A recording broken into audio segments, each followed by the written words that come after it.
అమరావతి రాజధాని, ఆ రాజధాని నిర్మాణం ఎలా అవుతుంది, ఏం జరుగుతుందో మనం చూస్తూ వచ్చాము, మాట్లాడుకుంటూ వచ్చాము. అయితే ఇప్పుడు రాష్ట్ర ప్రభుత్వం ఒక నిర్ణయం తీసుకుంది. ఒక్కొక్క ఎకరాను 20 కోట్ల వరకు డిసైడ్ చేస్తూ అమరావతిలో ఏదైతే భూసేకరణ జరిగిందో ఆ భూసేకరణ జరిగినటువంటి పరిధిలో దాదాపు 4,000 ఎకరాలకు సంబంధించి అమ్మకానికి పెట్టింది. రియల్టర్లకు సంబంధించి కావచ్చు, మిగతా కార్పొరేట్లకు సంబంధించి దాన్ని అమ్మే ప్రయత్నం చేస్తూ దాని ద్వారా వచ్చినటువంటి 80,000 కోట్ల రూపాయలని ఇప్పుడు ఏవైతే లోన్లు తీసుకున్నారో రాజధాని కోసము దాన్ని ఆ లోన్లు కంప్లీట్ చేయడం కావచ్చు, లేదంటే డెవలప్మెంట్ కోసం యూజ్ చేస్తామని చెప్పేసి చెప్తున్నారు. మరి అమరావతిలో ఎకరం భూమి 20 కోట్లు పలికే పరిస్థితి ప్రస్తుతం ఉందా?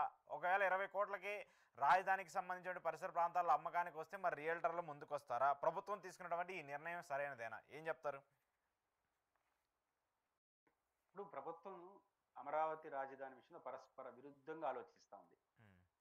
ఎందుకంటే ఇప్పుడు మీకు అధికారం ఉంది, 4 ఏండ్లు పదవిలో ఉంటారు. ఈ 4 ఏండ్లో మీరు చేయగలిగింది చేస్తూ ముందుకెళ్తే ఎవరికేం అభ్యంతరం లేదు. దాన్ని వదిలేసి ఆడేదో అద్భుతాలు జరిగిపోతాయి ఏదేదో చెప్పి, అంటే సెల్ఫ్ సఫిషియెంట్ రాజధాని అని మీరు చెప్పారు కాబట్టి సెల్ఫ్ సఫిషియెంట్ రాజధాని చెప్పి నిరూపించడం కోసం ఈ విన్యాసాలని చేస్తున్నారు. విన్యాసాలు చేస్తే ఏమవుతుందంటే విపరీత పరిస్థితులు ఏర్పడతాయి. ఎందుకంటున్నానంటే ఇప్పుడు పయ్యావుల కేశవ్ గారి బడ్జెట్ ప్రసంగంలో మొదటి పేజీలో ఇది సెల్ఫ్ సఫిషియెంట్ రాజధాని, ఒక్క రూపాయి కూడా అవసరం లేకుండా తనంతట తానే రాజధాని నిర్మాణం చేసుకునేట్టు నిరూపితమైపోయింది. గత ప్రభుత్వం అనవసరంగా 3 రాజధానులు పెడితే అర్థం వచ్చేట్టుగా ఫస్ట్ పేజీలో రాశాడు. 3వ పేజీ 4వ పేజీలో దీనికి రాష్ట్ర బడ్జెట్ నుంచి 6,000 కోట్లు కేటాయిస్తామని రాసేసినారు. ఒకే బడ్జెట్ ప్రసంగం మొదటి పేజీలో సెల్ఫ్ అంటారు, ఆ మూడో అంటారు. అంటే దీని ప్రజలు విపరీతంగా చూస్తారు కదా. రెండోది, ఇదే సమయంలో పోయి ప్రపంచ బ్యాంక్ దగ్గర 15,000 కోట్లు, అట్కో దగ్గర పోయి 12,000 కోట్లు, జపాన్ సమస్య నుంచి అప్పులు, ఇవన్నీ ఎందుకు వచ్చినాయి? రెండు, ఇప్పుడు మీరు అన్నట్టు ఒక 80,000 కోట్ల రూపాయలకి ఇన్ని వేల ఎకరాలు 4,000 ఎకరాలు అమ్మడానికి అవకాశం ఉంది. దానికి ఇంత రేటు ఫిక్స్ చేసాము, 80,000 కోట్లు వస్తుంది. దాంతో ఈ అప్పులండి, ఇంకా అప్పు చేయలేదు కదా. అది ప్రపంచ బ్యాంకు ఇన్ ప్రిన్సిపల్ యాక్సెప్ట్ చేసింది, అది ఇస్తుంది త్వరలో. అది కూడా కంతుల విడతల వారిగా ఇస్తుంది. నేనేమంటానంటే మీకు ఆ 80,000 కోట్ల రూపాయలు వస్తాయని నమ్మకుంటే ఇంకా అప్పు ఎందుకు చేయడం అంట. ప్రపంచ బ్యాంక్ ఇచ్చేది 15,000 కోట్లు, అట్కో నుంచి 12,000 ఇస్తే అంతా కలుపుకుంటే 20-30,000 కోట్లు వస్తున్నాయి.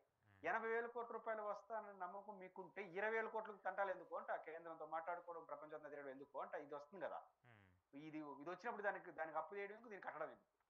ఓకే, మన దగ్గర అమ్మితే వస్తుందని మీకు నమ్మకం ఉంటే. ఇక్కడ లాజిక్ ఏంటంటే అశోక్ గారు, 34,000 ఎకరాలు రైతులు ఇచ్చినారు.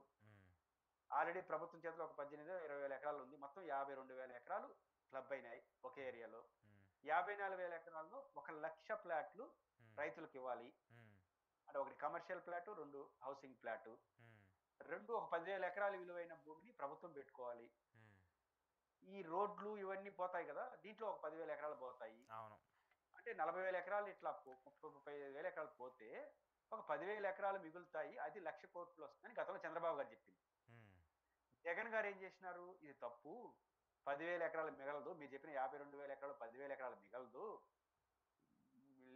మహా అంటే 2-3 నుంచి 4,000 ఎకరాలు మిగిలితే ఎక్కువ అని. ఇప్పుడు జగన్ చెప్పింది కరెక్ట్ అని వీళ్ళు చెప్తున్నారు. 4,000 ఎకరాలు అమ్ముతారంటే అర్థం ఏంటి, అంతే మిగిలేదని. గతం జగన్ చెప్పింది ఎందుకని, జగన్ చెప్పింది కరెక్ట్, వీళ్ళు చెప్పినారని కాదు. మామూలుగా మీరు కూడా ఎక్కడైనా రియల్ ఎస్టేట్ వాళ్ళని అడిగితే ఒక ఎకరా 1,200 అంకణాలు, మా ఏరియాలో 1,200 అంకణాలు అనుకుంటే 800 అంకణాలకే ప్లాట్లు వస్తాయి, మిగతా 400 అంకణాలు రోడ్లో పోతాయి. మామూలు వెంచర్లో. కానీ రాజధాని అనేది ఇంకా పెద్దది కదా, రోడ్లు ఆ లెవెల్ వేరే ఉంటుంది కదా, ఇంకా ఎక్కువ పోతుంది. కాబట్టి ఇదొక పోతుంది. దాంతో పాటు కొండవీటి వాగు, గ్రావిటీ కెనాలు, తర్వాత పాలవాగు, ఇవన్నీ దాంట్లో ఉన్నాయి. దేంట్లో, అమరావతి రాజధాని ఉంది. 52,000 ఎకరాలు ఇవి కూడా ఉన్నాయి. ఈ వరద నివారణ కోసం 6,000 కోట్లు నాకు అనౌన్స్మెంట్ లో. అంటే రిజర్వాయర్లు ఇవన్నీ పెడతారని కదా, ఇంకా ఎక్కువ భూమిని లాగేస్తుంది కదా అది, కాలువలు రిజర్వ్. ఆ రీత్యా చూసుకున్నప్పుడు 2,000 నుంచి 4,000 ఎకరాల పైన మిగలదు. అంటే జగన్ చెప్పి నిలిపేసింది కదా. వీళ్ళు 10,000 ఎకరాలు ఫస్ట్ అన్నారు, దబాయించినారు. జగన్ 4,000 ఎకరాల పైన మిగలదు అన్నాడు.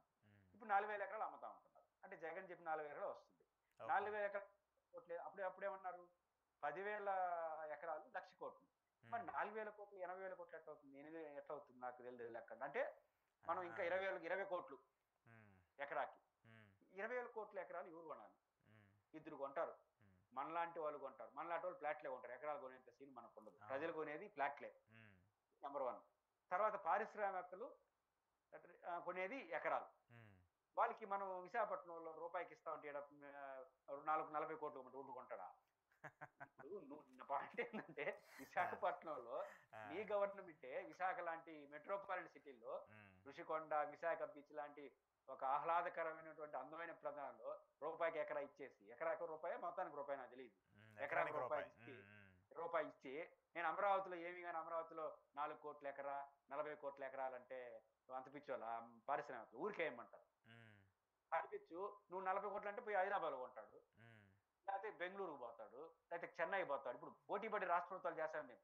వాళ్ళు 4 కోట్లు అంటే నేను 40,000కి ఇస్తాను, వాళ్ళకి వాళ్ళు 40,000 అంటే నేను ఫ్రీగా ఇస్తాను. ఇది కదా వేలంపాట. ప్రభుత్వాలు ఒక రాష్ట్రాలు పోటీ పడి పారిశ్రామికలకి నా రాష్ట్రానికి వస్తే నీకు ఇస్తా, వాళ్ళు ఇచ్చేది పోయి మనమే ఇస్తా ఉంటాం. ఎంత వ్యాపారం వెళ్ళిగా జరుగుతా ఉన్నారు సొసైటీలో. నువ్వు రూపాయి డబ్బులు కొట్టి కొంటారా పారిశ్రామికలు?